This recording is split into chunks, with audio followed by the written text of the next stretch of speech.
Hi everyone, it's Nicole McWork for the Mama Elephant January Stampede, and today I'm going to be showcasing the brand new So Fancy Creative Cuts dies as well as several other brand new stamps and dies for the January 2015 release. To start my card, I'm going to be creating a little shaker card, and the new So Fancy dies are perfect for this. They have a couple of larger size rectangles with great stitching detail.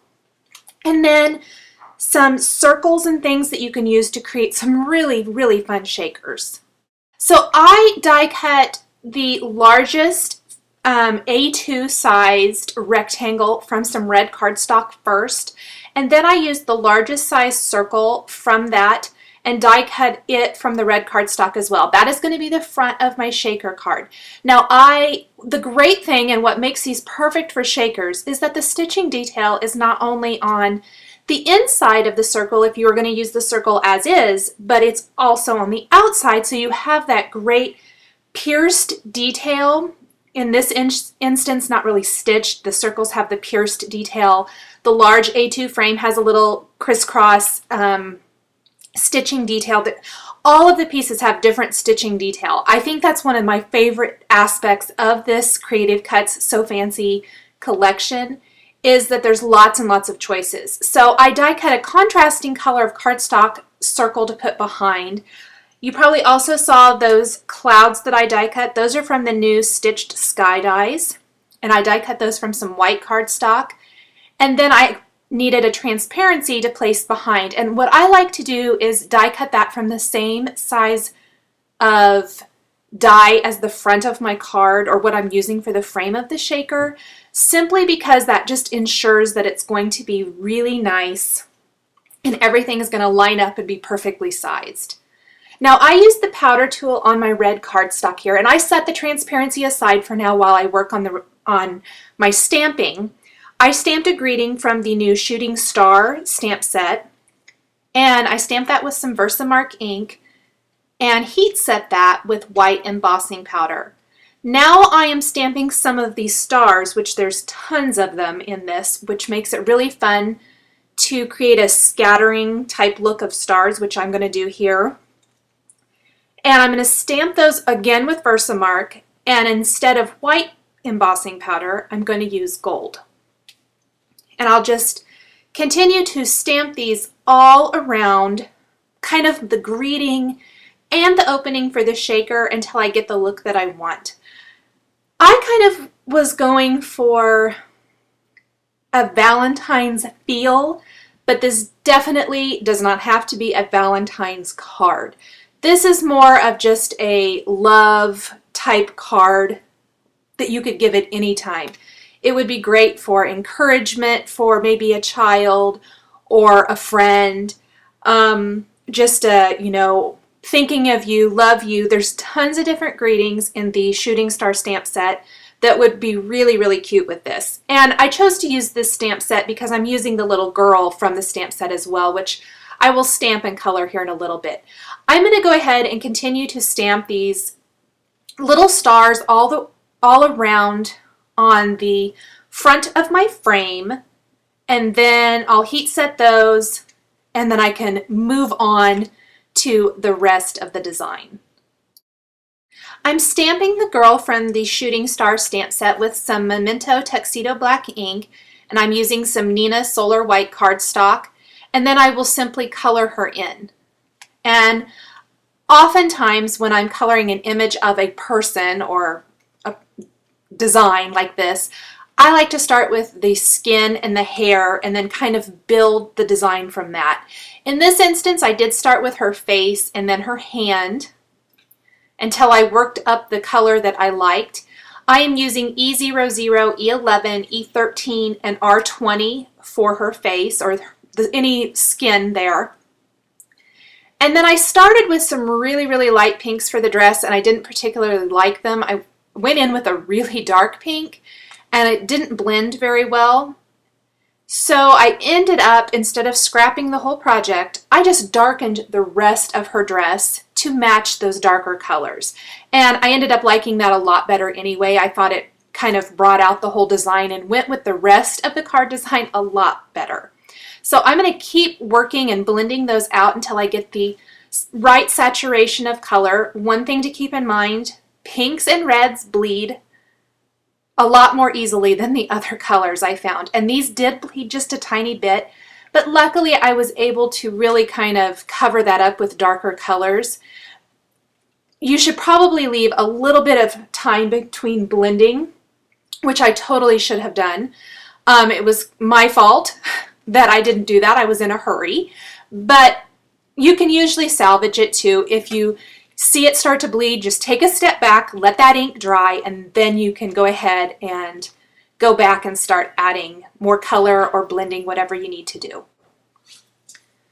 So I'm going to move on to her hair bow, and I'm going to have that match her little dress. And I love watching the images come to life as you add the color to them. It's always so interesting to me as you start, you know, laying down the color or whatever and watching them come to life. Now, where the ink, the pinks bled the most was into that teddy bear. And luckily I was going to make or color him in brown anyway. And the darker brown really covered up any of those little places where it may have bled. So it really lucked out there. And I was so happy with how that turned out.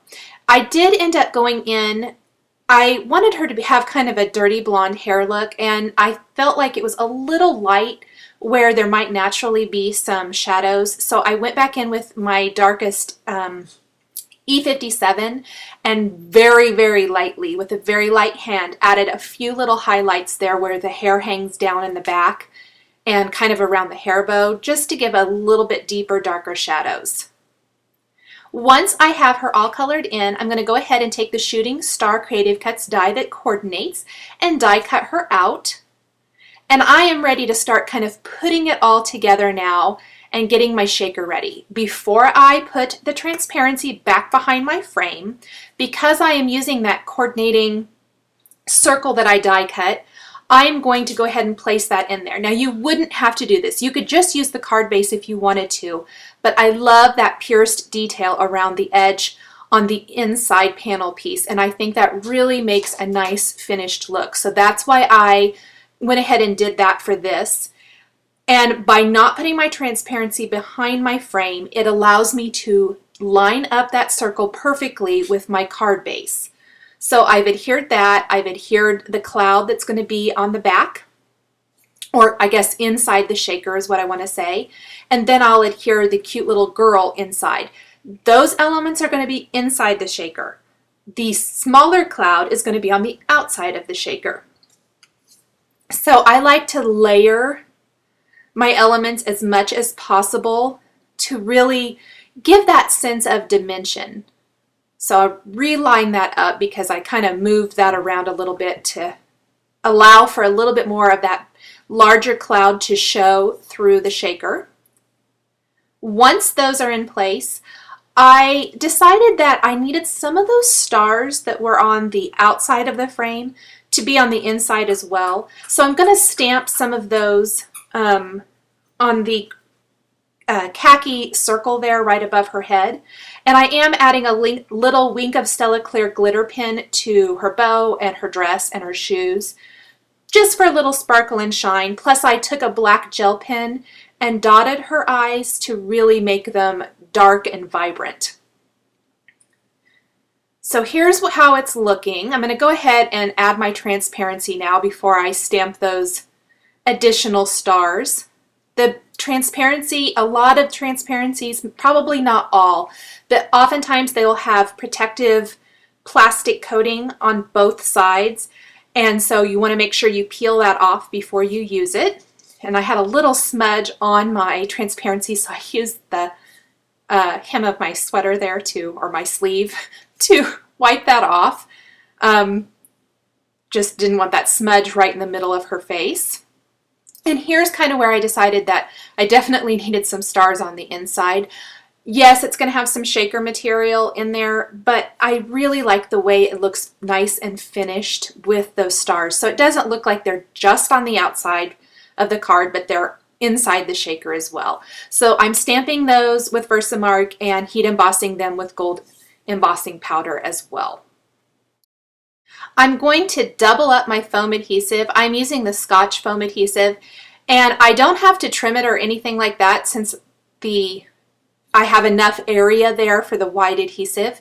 But I find that the shaker material moves a lot freer if I double up this adhesive since it's fairly low profile. And I want to make sure that the entire front panel is raised up and is nice and flush. So this just ensures that it has a nice presentation for the whole card. I'm going to fill in the shaker portion then with those shimmer seed beads from Pretty Pink Posh, and then take my card to the shaker portion. Since I've already ensured everything lines up, that way none of the seed beads spill when I fill it, and press that onto the foam adhesive. Finally, I'm going to add a few enamel dots with the gold star there and some clear gemstones, and this card is all finished. I hope you've enjoyed this video showcasing brand new products, the So Fancy Creative Cuts, as well as the Shooting Star stamps and the Stitched Sky stamps from Mama Elephant. The supplies I've used are listed and linked below the video on YouTube. Thanks for watching.